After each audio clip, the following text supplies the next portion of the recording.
주님이 우리와 함께 하신다고 말씀했습니다. 아멘. 오늘 말씀 가운데서 특별히 내가 너와 함께 하리라, 그 말씀이 굉장히 좀 제게 와닿았어요. 모세가 죽은 후에 여호와 하나님께서 모세의 종 여호수아를 부르셨습니다. 그리고 그를 이스라엘 지도자로 삼으셨습니다. 이는 그로 하여금 백성과 함께 요단을 건너 열조에게 약속한 젖과 꿀이 흐르는 가나안 땅을 취하도록 하기 위함이었습니다. 더불어 그가 신실하게 모세의 율법을 준수한다는 조건 하에서 하나님께서 여호수아에게 강력한 도우심을 약속했습니다. 그 중에서 특별히 본문에서 내가 너와 함께 하려는 말씀은 여호수아에게뿐만 아니라 현대를 살아가는 하나님의 자녀들에게, 또 백성들에게도 더욱 큰 위로와 위안과 또 용기와 격려의 말씀이 된다고 할 수 있겠습니다. 오늘 내가 너와 함께 하려는 이 말씀은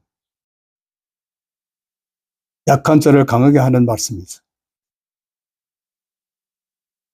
자신의 부족함을 절실하게 깨닫고 있던 여호수아에게 있어서 이 말씀은 매우 힘이 되고 위로가 되는 것이었음에 틀림이 없었다는 것이죠.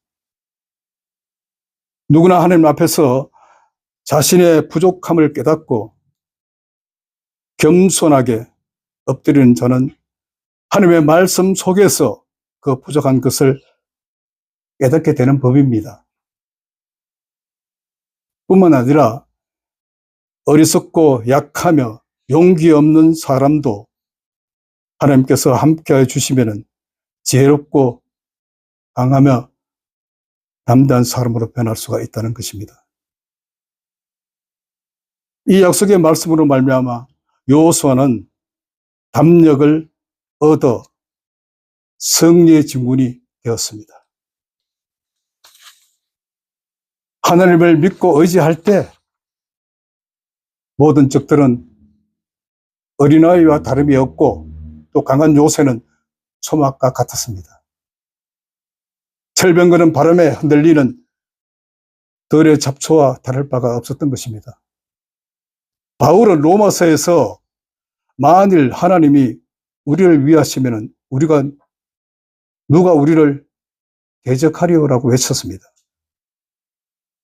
이와 같이 우리는 하나님의 약속의 말씀을 나에게 주신 말씀으로 받아들이고 의지할 때 연약한 여호수아가 강한 자가 되어서 승리를 쟁취했던 것처럼 우리 역시 승리자의 삶을 살게 된다는 것입니다. 또 내가 너희와 함께 하리라 말씀은 하나님께서 나의 동역자가 되어주심을 알려주시는 것입니다. 우리가 하나님의 일을 하도록 부름을 받았을 때 이것은 곧 하나님께서 나의 동역자가 되심을 의미하는 말씀이죠.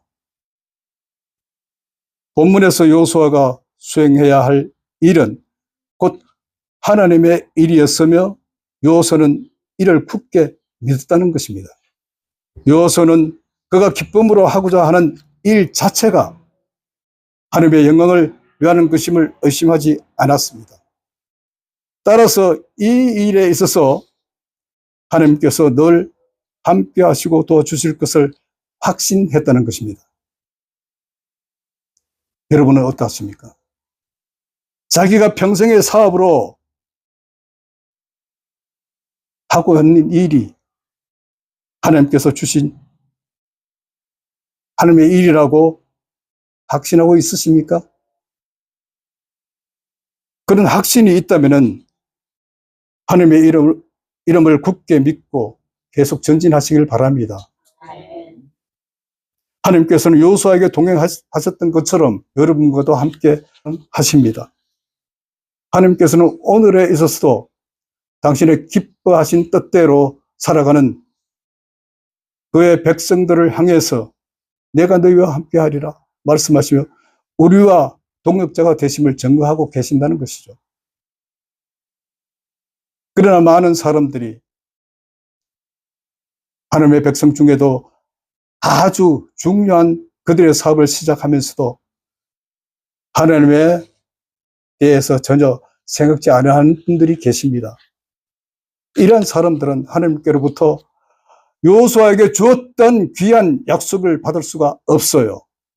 위대한 성도들이 누리던 신령한 축복과 특권을 누리려면 우리 역시 그들처럼 하나님만 굳게 의지하는 믿음과 언제나 하나님과의 동행의식을 가질 때 가능하다는 얘기입니다.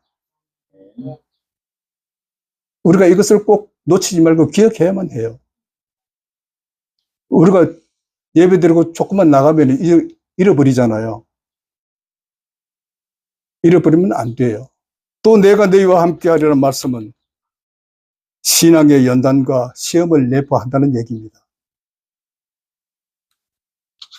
우리의 신앙생활은 축복과 안일의 연속일 수만은 없죠. 하나님의 뜻을 따라 과원을 설립했던 프랑케는 그의 자서전 속에서 나는 하나님의 일을 수행하는 데 있어서도 오랫동안 기도하며 기다려야 하는 경우가 참 많았다고 얘기하고 있어요. 그렇습니다. 하나님을 믿고 기도하면 부족함이 반드시 채워집니다. 그렇지만은 때로는 기도의 응답이 너무 늦게 오기 때문에 큰 어려움을 겪게 될 경우도 있다는 것입니다. 살 소망이 끊어질 것처럼 보일 때도 있습니다. 그러나 자비롭고 은혜로우신 하나님께서는 물고기 뱃속에서 기적적으로 요나를 구해내셨듯이 당신의 자녀들을 항상 돌보시고 있다는 것입니다. 그러나 분명한 것은 하나님께서 신앙의 연단 없이 우리를 하늘나라로 영접하시겠다고 약속하지는 않으셨다는 사실을 기억해야만 합니다. 내가 너희와 함께하리라는 이 약속의 말씀은 때론 매우 큰 환난이나 또는 사람들이 보기에 비참하고 끔찍한 죽음까지도 내포하고 있다는 사실. 그 예로 하나님께서 사도 바울을 떠나거나 버리신 일은 한 번도 없습니다. 없지만 그는 단두대에서 처형되었어요. 사도 바울은 역시 하나님의 버림을 받지 않았지만은 예수 그리스도처럼 십자가에서 달려 죽었습니다. 그뿐 아니라 로마 시대에 수많은 성도들이 하영장에서 잔인한 형벌을 받고 순교했습니다. 그때도 하나님께서는 결코 그들을 떠나거나 버리신 적이 없었습니다. 하나님께서는 자기 십자가를 지고 나를 쫓지 않는 자도 내게 합당치 아니하며 또 자기 목숨을 얻을 자는 잃을 것이요 나를 위해서 자기 목숨을 잃는 자는 얻으리라고 했습니다. 우리는 주님을 따를 때 때로 시험과 환난과 핍박이 있을지라도 늘 감사와 기쁨으로 맞이해야만 한다는 것입니다. 나의 나된 것은 나로 말미암음이 아니라 하나님의 은혜로. 우리의 소망은 이 세상에 있지 않습니다. 저 하늘나라에 있기 때문입니다. 인간의 인격은 하나님의 의지하여 어떤 사상이나 따를 때 좌우된다고 합니다. 하나님은 인간과 멀리 계셔서 우리의 어려운 상황을 돌보지 않고 인간의 일에 무감각하다고 생각하는 자는 어떤 일에서든지 하나님이 어떻게 그걸 아셔? 라고 할 것입니다. 그런 자들은 양심에 거리끼는 일을 할지라도 자기에게 유익을 가져다 준다는 그러한 일을 모두 다 하는 그런 자가 되고 말 것입니다. 하나님의 말씀은 실행해 본 자만이 그 효력을 알 수가 있습니다. 다시 말씀드리면은 그 말씀을 믿고 순종해야만 그 의미를 깨닫게 된다는 의미죠.